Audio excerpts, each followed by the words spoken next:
Brad Pitt was banned from entering China for 14 years after starring in 7 years in Tibet in 1997, but he's not the only big star to be deemed persona non grata in the vast Asian country. In fact, the most notorious boycott of a star by China is, without a doubt, the one suffered by Richard Gere. Despite being one of Hollywood's most prominent figures for years, Gere became embroiled in a famous controversy in the 1990s due to his criticism of China's occupation of Tibet, and since then, he has been banned from entering the country. But those aren't the only consequences. He was also unable to present at the Oscars for 20 years. The actor did not hesitate to state that his criticism of China's policies has hurt his career. Now 75 years old, Gere converted to Buddhism when he was 20. He is officially a Tibetan Buddhist and has spent most of his life as an avid advocate for Tibetan independence, which is why he is banned for life from entering the People's Republic of China. The Academy stopped inviting him as an Oscars presenter for 2 decades after he went off script in 1993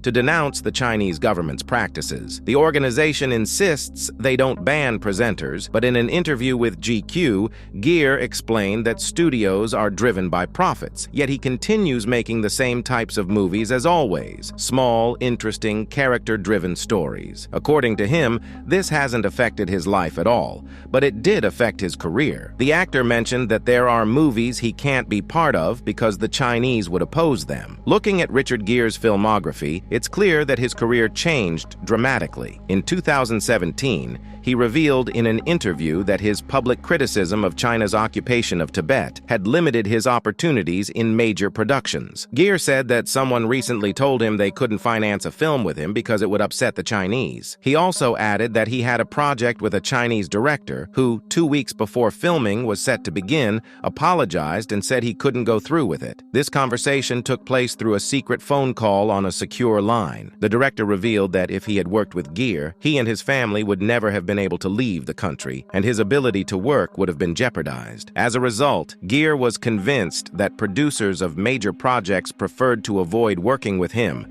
as his involvement could jeopardize the film's chances of attracting a Chinese audience or being released in China. It's been 30 years since that Oscar incident, but the issue was put to rest a decade ago. Even though China remains a lucrative market for Hollywood films, Richard Gere isn't concerned because that's not where he wants to be. According to him, China has been so effective that people censor themselves out of fear. They don't need to ask people not to hire him. People do what's expected of them without being explicitly told. The actor isn't worried about his situation because he doesn't make the kind of movies that are shown in China, particularly the big superhero films that are popular there. At the same time, he admitted that a few years ago he was offered a role in a superhero movie. He was supposed to play a wise old man, but he had no interest in the role, especially since it was a Marvel production.